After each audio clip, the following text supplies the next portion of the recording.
Bienvenidos y bienvenidas a Cauce de Memorias, un espacio para escuchar las historias, saberes y memorias que viven en nuestra gente. Esta serie nace de un proyecto del Área de Memoria y Patrimonio de la Casa de la Cultura de Caucasia en alianza con la Universidad de Antioquia. Hoy, en nuestro segundo episodio, hablaremos sobre algo muy especial, la tradición oral. Sí, esas historias que nos contaban nuestras abuelas, los cuentos de espantos, las leyendas del río y las canciones viejas que aún cantamos. Hoy vamos a recordar y a valorar esa sabiduría que no está en los libros, pero vive en las palabras de nuestra comunidad. Hoy nos acompañan Ana María Serna en el máster, en la presentación Juliana Requena y quien les habla, María José Niebles, quienes pertenecemos al equipo de Memoria y Patrimonio. Como invitados especiales tenemos a Leoncia Mazón, declamadora reconocida en el municipio y ex participante de la Tuna Tambora Caña Fístula. Asimismo nos acompaña el maestro Mauricio Ochoa, pedagogo infantil, poeta, teatrero y tallerista. Bienvenidos. Bueno, muchas gracias a María José por invitarme a este programa. Igualmente, muy agradecido por esta invitación, María José. Muy interesante el programa. Para empezar, queremos saber algo muy importante. ¿Qué entienden por tradición oral? Bueno, por tradición oral yo entiendo que es toda esa historia que me contaban mis abuelos, mis ancestros, mis tíos. Para mí esa es la tradición oral. Bueno, la tradición oral, como decía Leoncia, es esa transmisión de conocimientos, de culturas, de temas religiosos, historias, cuentos, que iba paso a paso contado por los tiempos de nuestros abuelos, tatarabuelos, bisabuelos, y que han quedado registrados para la historia. Qué bonito, Mauricio. La tradición oral es eso que nos une con quienes vinieron antes, y hablando de eso, vamos a viajar un poco en el tiempo. ¿Quiénes les contaban esas historias cuando eran pequeños? Bueno, a mí me lo contaba mi abuela en paz descanse, Leoncia Meléndez, y mi abuelo Eusebio Mazón. En el caso mío, pues todas esas historias tradicionales por parte pues de papá, abuelo, tíos, nos reuníamos a veces en la finca. Nosotros venimos de una parte que se llama municipio de Andes. Ese municipio es cafetero, y ahí conocí los famosos mitos y leyendas, por decir la patasola, el sombrerón.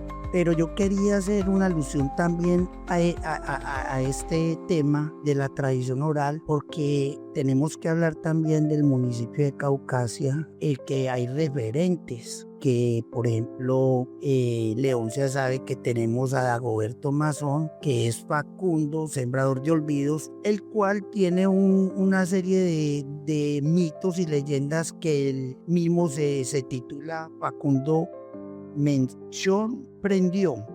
Y puedo leer algo que él decía: Acolito, doy fe que Facundo Mechón prendió, renueva el abanico de sus ilusiones acuatiles con la diligencia, esmero y maestría de un hombre escogido, signado, asistido por los dioses del agua, hace filigranas de sorprendente asombro e intriga los espíritus del río. Entonces es como él, a través de la oralidad, como poeta también, porque es una de sus cosas, defiende lo que es apasionadamente el lado playonero y lo que son las orillas del río, las cuales nos han dado muchas historias. Excelentes. Retomando el tema de quienes les contaban las historias, siempre hay una abuela, un tío o una vecina que nos abría la puerta a mundos mágicos con palabras. En este caso, Facundo Sembrador de Olvido también es un gran referente, y yo creo que todos aquí hemos en algún momento escuchado por lo menos su nombre, y está claro que entre tantas historias se nos queda algo siempre ahí para nosotros. Entonces yo les quiero preguntar, ¿recuerdan alguna historia que los haya marcado? No, yo sí tengo varias. Por ejemplo, a mi abuelo Mazón, más conocido como el trovador del Bajo Cauca, una vez le salió un mico en una isla que se llamaba Abre el Ojo. Él contaba su historia, pero la que más recuerdo fue cuando se murió un rico en Caucasia hace muchos años, que nunca recuerdo el nombre, y él le hizo un escrito, que fue cuando dijo: nada importa, nada vale un blanco después de muerto, porque en el sepulcro abierto terminan sus amistades. Rico, tenerlo presente, tú que eres un vanidoso no se te vaya a olvidar, otro que era igual a ti, ayer lo ayudé a llevar. Yo la agarré con imperio y le dije a mis compañeros: de aquí voy a descansar a la puerta del cementerio. Los pobres que me miraban paso a paso iban llegando y a mi oído preguntaban: masón, el rico es familiar tuyo. Juro ante Dios que no es nada. Este es el gran vanidoso que se vestía del orgullo y aparentaba ser santo. Lo llevo para el camposanto donde se acaba el orgullo. A ese le alargué mi mano queriéndolo saludar. No quiso corresponderme, no conocía urbanidad. Decía que se rebajaba el que saludaba a un negro, porque era de sangre noble de los blancos de copete, y por obra de misericordia lo llevo para que respete. ¿Por qué desmerece el negro si en la Sagrada Escritura todas las letras son negras? ¿Por qué la Sagrada Biblia no tiene una letra blanca? ¿Por qué bautizan un blanco donde bautizan el negro? Y si el ataúd del negro lo pintan como el del blanco, quiera o no quiera él, lo agarro y lo llevo para el camposanto. Ayer le tocó viajar por ese camino largo que cruza la estratosfera. Dejando atrás sus ganados se fue de a prisa en chequera. No lleva segunda muda por si de pronto un pantano. No pudo viajar en taxis ni llevar cabalgaduras por faltas de carreteras y caminos de herradura. Hasta luego, amigo mío, te dejo en la sepultura. Más tarde llegará un negro para hacerte compañía, porque allí en la tumba fría, rico, pobre, negro, blanco, todos cuatro son iguales. Ya tú no importas, no vales, se acabó tu fantasía. Bueno, mi padre en las noches nos reunía y, por ejemplo, Medellín tuvo una época, como siempre, pues, de grandes ladrones. Estamos hablando de finales de los 60 y inicios de los 70, de la década del 70.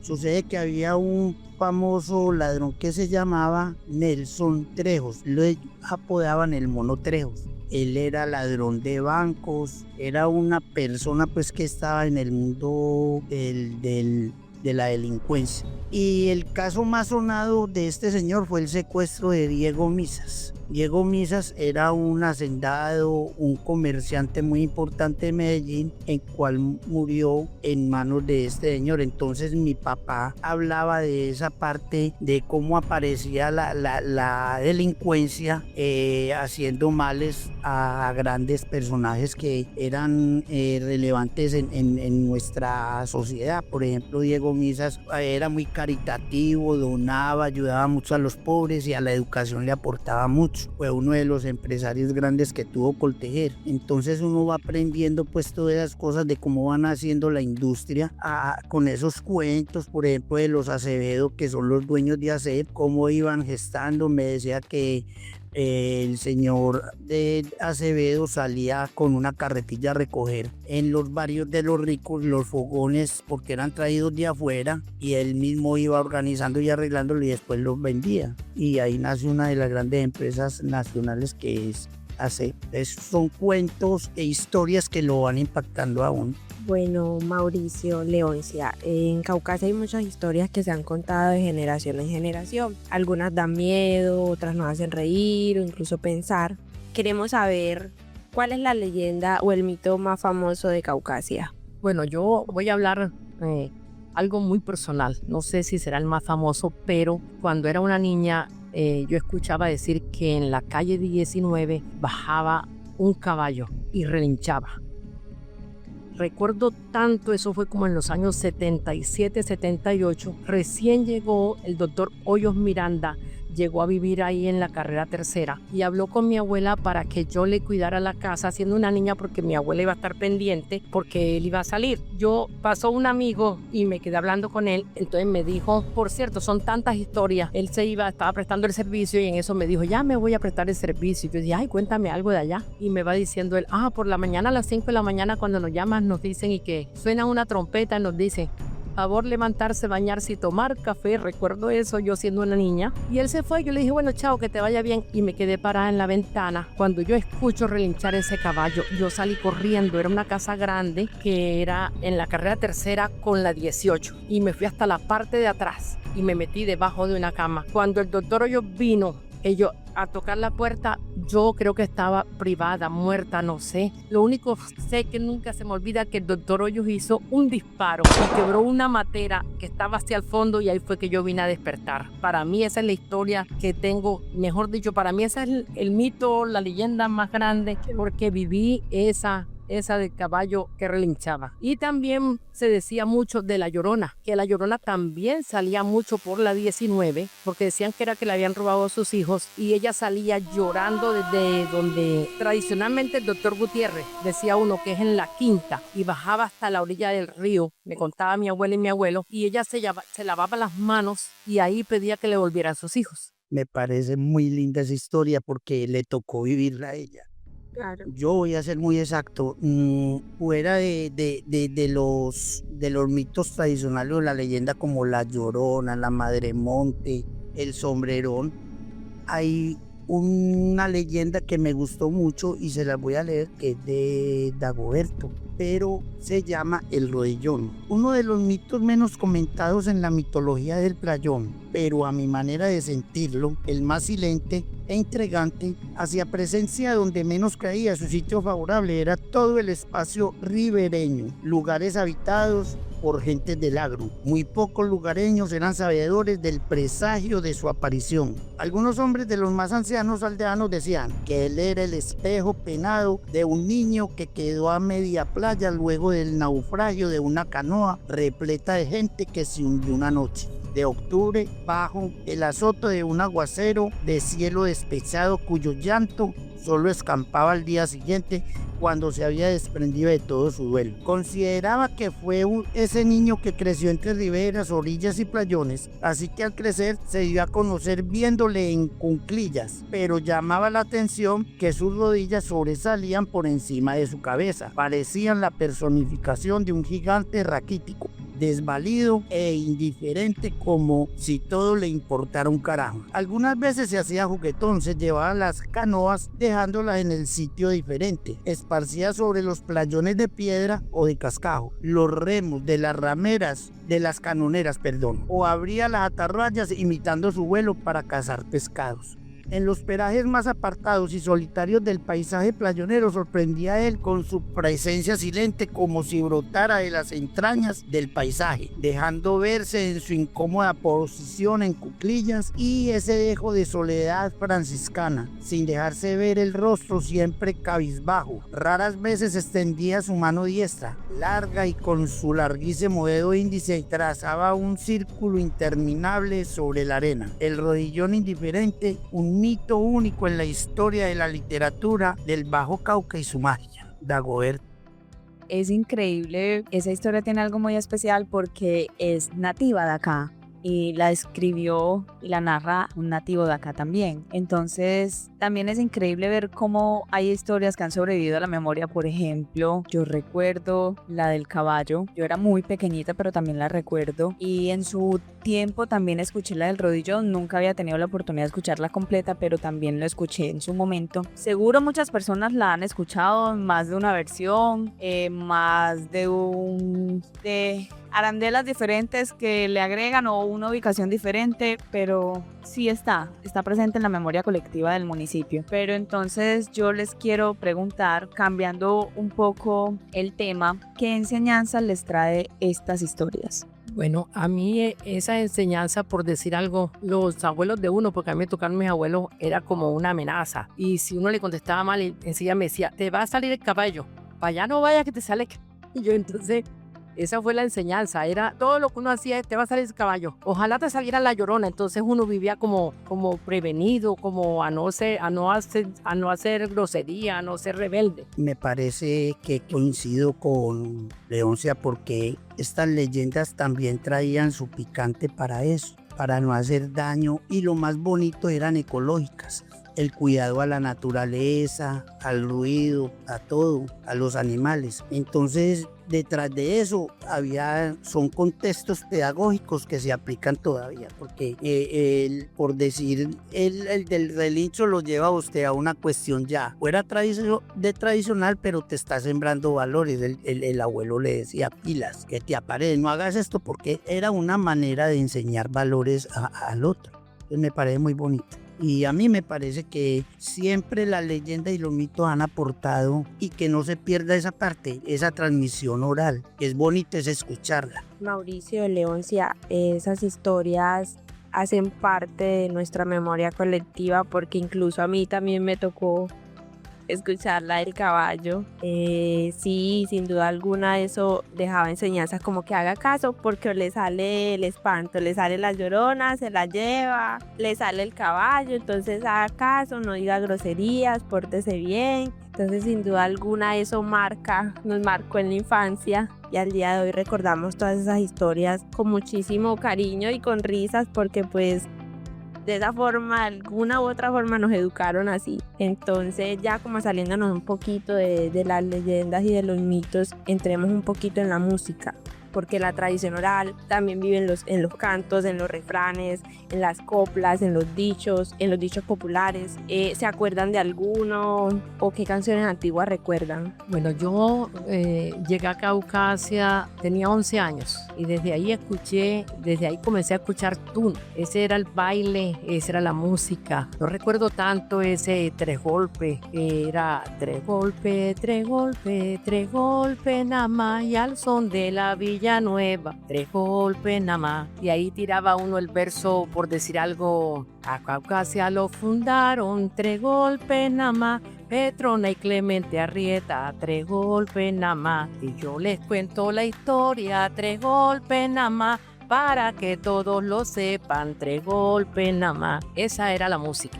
Y con eso uno bailaba y amanecía. Es más, mi abuelo me contaba que cuando sonaban los tambores en Río Viejo, en Caucasia se escuchaba, porque todavía no había esa furundanga, digo yo, que hay en la primera, ni todas esas cosas. Y igual cuando sonaba la tuna ahí en la tercera, con esos viejos, Beatriz Santos, Leocadio Madera, Stanislava Costa, me tocó con Ana Caldera, a mí me tocó cantar, estar en la tuna, versear y tocar con los viejos. Después fue que ya me retiré, pero esa era la música y se escuchaba mucho también las rancheras. Es bonito escuchar pues a Leucia despertar esa parte tan bonita que es la tuna, tan representativa aquí en el Bajo Cauca, sabiendo que vinieron, por ejemplo, otros pobladores de otras regiones, los paisas, los habaneros, todo eso, y se fueron funcionando. Sin embargo, la identidad de la tuna nunca se ha perdido porque sigue presente y todavía tenemos a Cástula, una de las más representativas que todavía nos pone a conversar. Yo como no me puedo dar ínfulas de que me la sé toda porque yo no estuve aquí pues en años. Yo llevo apenas 33 años, pero me he formado acá y he querido mucho la región porque he aprendido mucho de su cultura. Y una de las cosas que siempre se ha escuchado aquí es la ranchera. De verdad que la ranchera con Pedro Infante, Vicente Fernández y otros. En el caso mío, pues yo fui criado también con una familia, mi papá era muy bohemio y algo aguardientero, con las coplas paisas y también leíamos mucho al maestro Manuel Mejía Vallejo, que es un coplero mayor y un referente en todo Antioquia. Y el tango.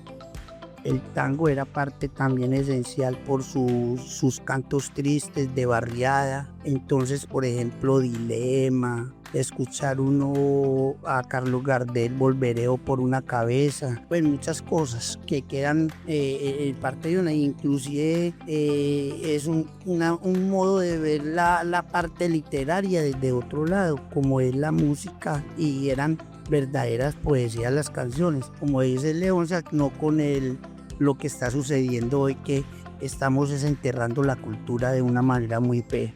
Evidentemente, Tres Golpes es una canción que trae muchos recuerdos. Las rancheras también, yo recuerdo a mis abuelos con rancheras de Aguilar, de Vicente, de Pedro. La música tiene el poder de transportarnos a otro tiempo y es increíble como, por ejemplo, en mi caso que soy nacida en Córdoba, criada en Antioquia. A mí toda la vida me ha gustado todo tipo de música. Yo no le digo que no a la música porque me considero muy melómana en el sentido que sé y soy consciente de que cada canción cuenta una historia. Y es muy lindo cuando se sabe aprovechar y cuando se sabe interpretar esa historia. El tango también me encanta. En su momento me lo enseñaron a bailar y me pareció espectacular que en un colegio aquí en Caucasia me hayan enseñado eso, cosa que se está perdiendo y que me parece que deberíamos recuperar, pero también queremos saber, o bueno, no, ya nos acaban de responder que consideran que esta música y estas tradiciones se están perdiendo, ¿cierto? Pero entonces les cambio la pregunta. ¿Cómo podemos hacer o qué consideran ustedes que se debe hacer para recuperar esta tradición? Bueno, yo pienso que lo primero que hay que hacer es visitar las escuelas, hacer semilleros. Y también lo digo hoy día, pienso que la tuna se está perdiendo es por eso, no hay un semillero de tuna. Entonces, para mí, en una sola palabra, hacer semilleros. Concuerdo con Leonce,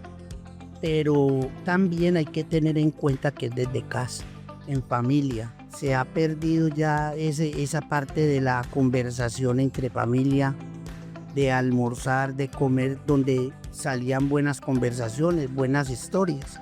Yo digo que más bien mucho ha declinado esta parte porque las familias son muy disfuncionales y aquellas que no son disfuncionales aprovechan es por sus trabajos, entonces llegan a hacer otras cosas muy diferentes. Entonces se ha perdido todo eso, pero la oralidad debe comenzar en casa y luego en la escuela, porque el primer pedagogo es la familia y de ahí salen todas las historias, y el profesor, la escuela, como dice Leonce, sí debe de tener esos semilleros para que la cultura continúe. Yo hace poco, no voy a nombrar la institución, pero hubo un encuentro poético acá y yo siempre felicito a esa institución porque trata siempre de mantener esa tradición. Ya son 18 años haciéndola.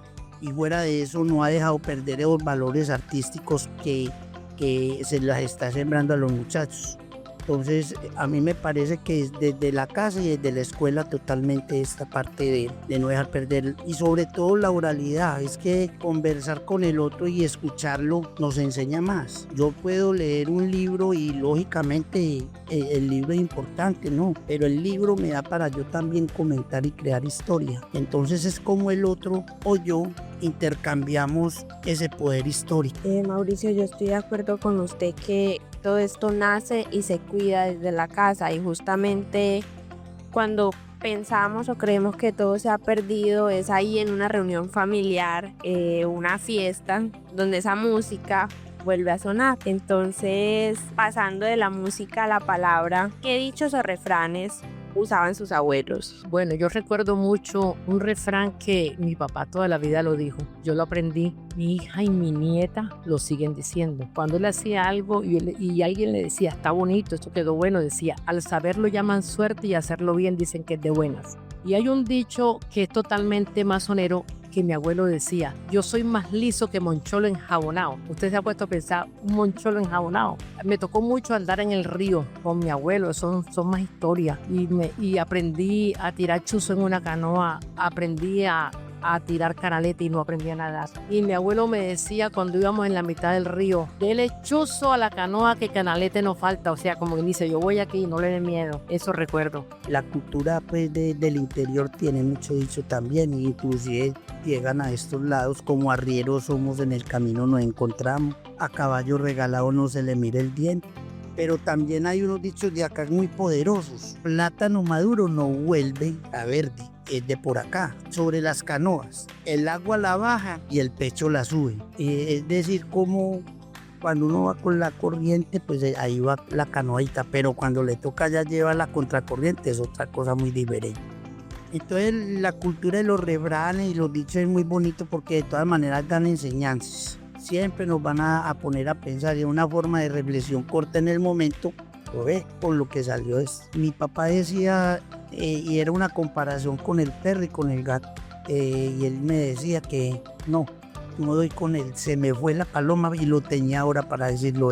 Si me recuerdo, lo digo luego. Qué sabiduría en tan poquitas palabras. Los refranes son como pequeñas brújulas que nos orientan en la vida diaria. Por ejemplo, parte de mi familia viene de fincas en Tierra Baja, de Ayapel, Córdoba.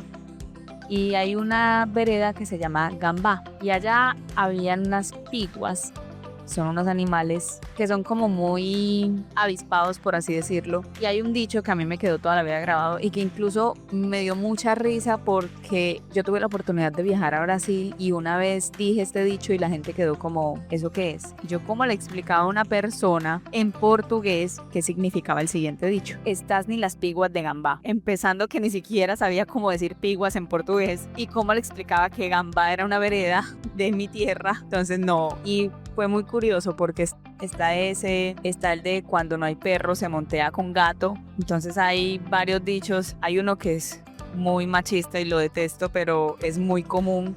Y es que cuando no hay con qué, con mi mujer me acuesto. Entonces todos estos dichos y estos refranes quedan también en la historia colectiva. Mauricio, ya nos volvió la inspiración. Pero María José, eso de la pigua tiene su historia. Cuando los abuelos de uno colocaban a uno a hacer un oficio y uno se demoraba, ahí mismo le decían, ya le cantó la pigua. Esa es otra anécdota de la pigua. Bueno, yo ya siquiera me acordé. Mi papá nos decía, mijo, ¿qué vas a ver el perro de ratones y el gato del que los caza? Era cuando nosotros estábamos haciendo una cosa muy diferente. No, ustedes hagan lo que en lo que está. ¿Para qué va a hacer lo que nos da? Y era una forma pues de corregirnos. Y me parece muy bonito a mí, la primera vez que escucho lo de la pigua. Me pueden como alumbrar un poquito esa parte. Leoncio, le doy la palabra para que le explique un poquito sobre lo que son las piguas. No, es que María José lo dijo. No hay como las piguas de Gamba. gambá. Las piguas son unos pajaritos y son bastante avispados, bastante ágiles, son muy comelones, entonces si uno se descuida, ¡pum!, se le llevaron la comida y usted no se dio cuenta.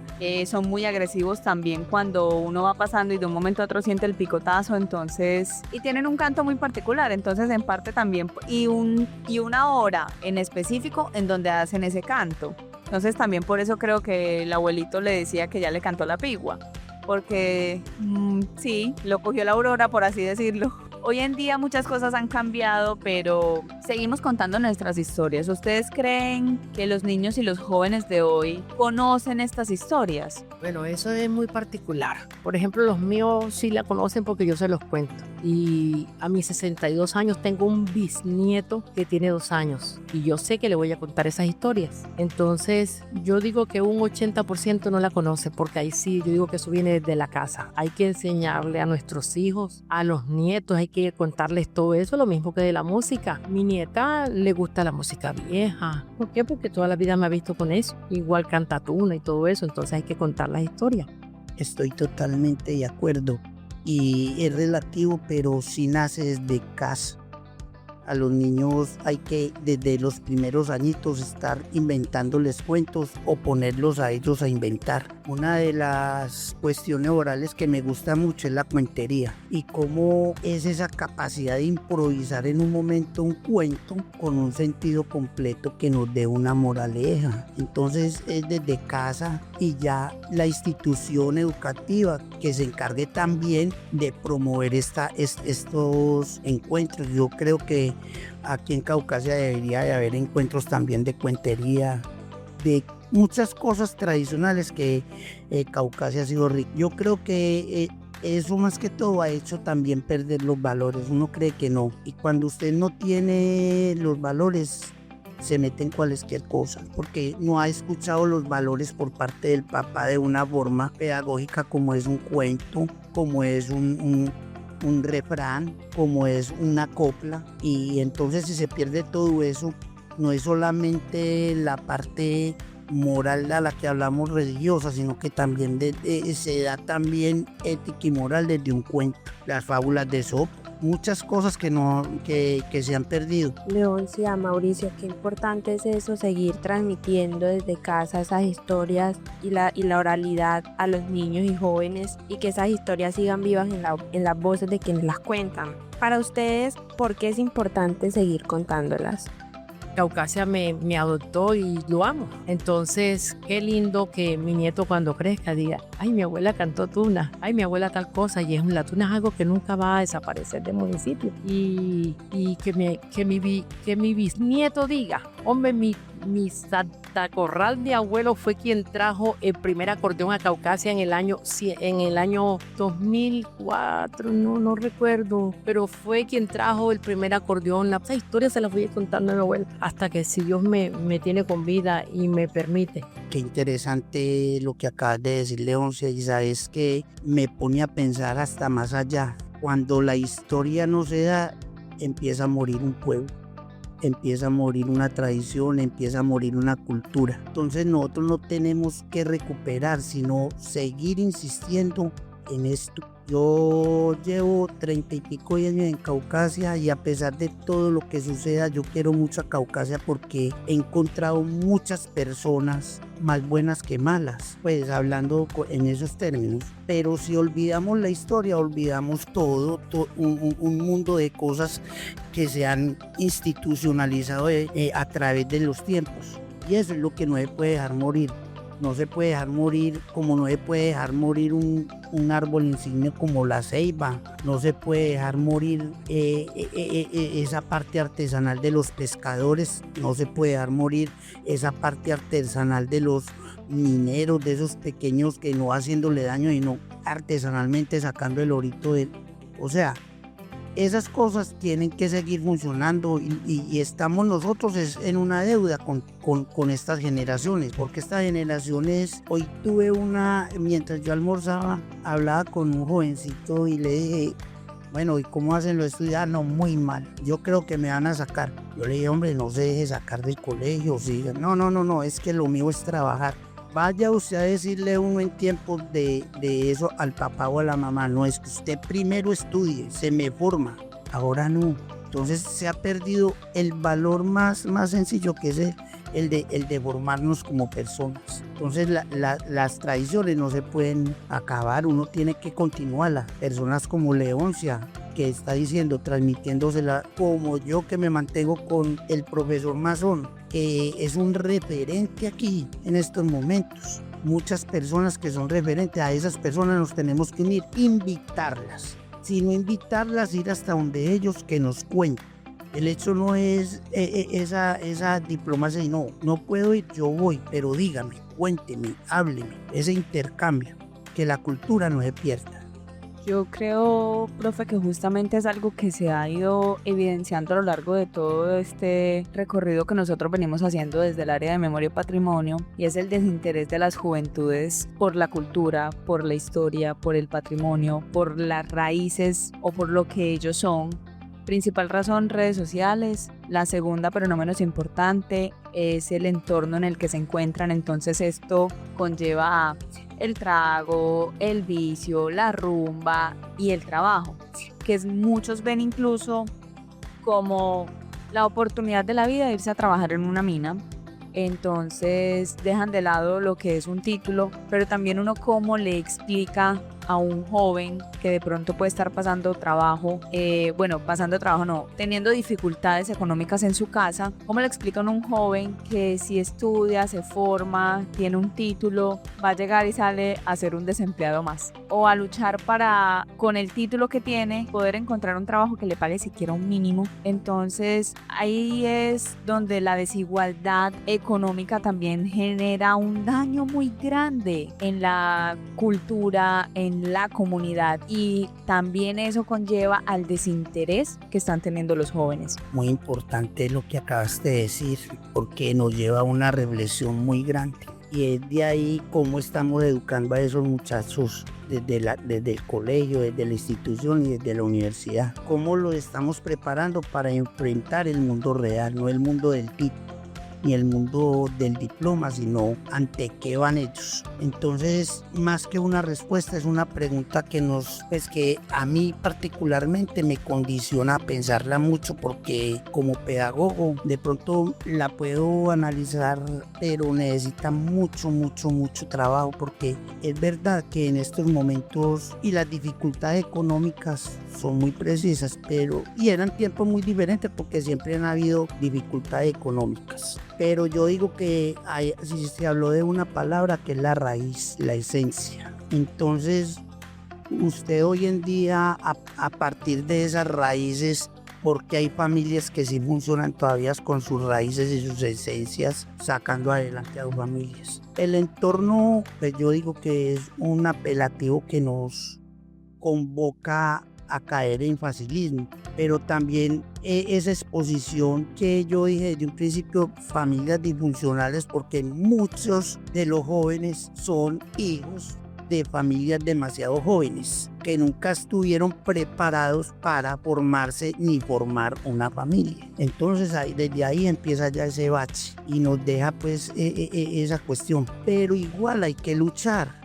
porque estamos, por ejemplo, en este proyecto y tenemos es que, como sea, yo digo como sea, porque me siento en la obligación que las tradiciones orales o todo lo que vaya con la cultura de la mano con nosotros, hay que hacerlo y hay que pelearlo de una manera pues diplomática. ¿Con quiénes somos los encargados? Nosotros, los educadores, los nuevos padres de familia que si quieran formar un hogar en la forma no tradicional, porque todo evoluciona, pero sí tener como en la perspectiva que nosotros venimos de unas raíces muy diferentes y que no podemos dejarla olvidada. Los argentinos son argentinos y los odiamos, pero defienden su raíz. Los gauchos Nacen, crecen y mueren argentinos. Hoy recordamos que nuestras historias son parte de lo que somos. Contarlas es resistir, es amar lo que fuimos y también imaginar lo que seremos. Gracias por escuchar Cauce de Memorias, un espacio para escuchar las historias, saberes y memorias que viven en nuestra gente. Esta serie nace de un proyecto del área de Memoria y Patrimonio de la Casa de la Cultura de Caucasia en alianza con la Universidad de Antioquia. Agradecemos nuevamente a nuestros invitados, Leoncia, Mauricio, muchas gracias por compartir y por brindarnos un poco de esa sabiduría y de esa experiencia tan grande que tienen, por darnos hoy el don de la palabra y el don de la cultura, de la memoria y del patrimonio que ustedes poseen y enriquecer este programa el día de hoy. También gracias a Ana María Serna en el máster, en la presentación a Juliana Requena y quien les habla, María José Niebles. Si te gustó este episodio, compártelo con tu familia, con tus vecinos